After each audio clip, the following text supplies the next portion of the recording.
Bonjour à tous, je vous souhaite la bienvenue sur Les Livres s'enchaînent. Aujourd'hui, je vous présente Calendrier universel de Sabrina Kiffner. C'est le portrait de 52 femmes belles et rebelles qui ont jalonné notre histoire et qui ont été un petit peu oubliées. Alors, en quoi ça consiste ce calendrier universel? Il va être ouvert devant vous. Je tenais vraiment à vous le présenter de cette façon-là parce qu'il s'agit d'un objet qui est magnifique, qui va vous suivre, je l'espère, tout au long de votre vie. Parce que, comme vous allez le voir, ce calendrier, il a la date, il n'a pas le jour et il n'a pas l'année. Ce qui fait que tout au long de votre vie, vous pouvez y mettre des événements qui sont associés et qui sont importants, que ce soit les anniversaires. Tu tournes un petit peu pour qu'on voit un petit peu, voilà, que ce soit les anniversaires, que ce soit, regardez, là vous avez par exemple Élisabeth du Portugal.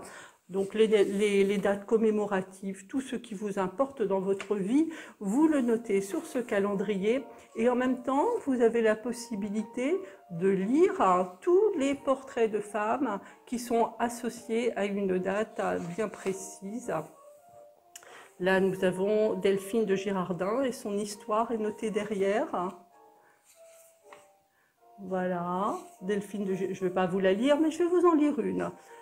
Une femme du 28 février. Tu vas jusqu'au 28 février, s'il te plaît? Voilà, là on est 29 janvier. Vous voyez, vous avez de quoi noter quand même. Hein. Vous pouvez noter ce que vous voulez. C'est vraiment un très bel objet. On est au mois de novembre. C'est parfait pour si vous cherchez un cadeau à faire. Alors là, il s'agit de Pomaré IV. Elle est née le 28 février 1813.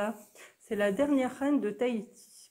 Cette princesse devient héroïne, oh là là, j'ai du mal à dire, c'est un peu trop petit. Je vais essayer d'agrandir un peu. Voilà. Cette princesse devient l'héritière de la couronne de Tahiti après la mort de son frère, le 11 janvier 1817, alors que les Anglais se disputent le contrôle de l'océan Pacifique avec la France. Pomaré IV jouera un rôle crucial dans l'histoire mouvementée de son pays. Son nom de naissance, Aimata, s'inspire des anciennes coutumes qui consistent à présenter au souverain l'œil d'un ennemi pour prouver sa mort. Alors, je ne vais pas en lire davantage, mais c'est vraiment extrêmement intéressant parce que tout en feuilletant ce calendrier, vous avez à chaque fois envie de découvrir les portraits. Et à chaque fois, donc, il est question de femmes qui ont été un petit peu oubliées par l'histoire. Alors, c'est d'autant plus remarquable que Sabrina Kiffner, je l'avais reçue sur ma chaîne YouTube lors d'un direct YouTube. C'est la seule femme d'ailleurs qui a accepté le direct YouTube avec moi. Alors, c'est plus la peine de vouloir vous mettre sur les rangs parce que j'ai arrêté. Ça me demandait des moyens trop importants. Mais je me suis aperçue que Sabrina a un accent germanique qui est assez prononcé. Et donc, elle doit manier les deux langues aussi avec autant de dextérité l'une que l'autre. J'avais présenté d'elle Céleste ou l'Amazone, les deux tomes. Et voilà, tu feuillettes un petit peu jusqu'au bout, tranquillement, parce qu'on est au mois de mars.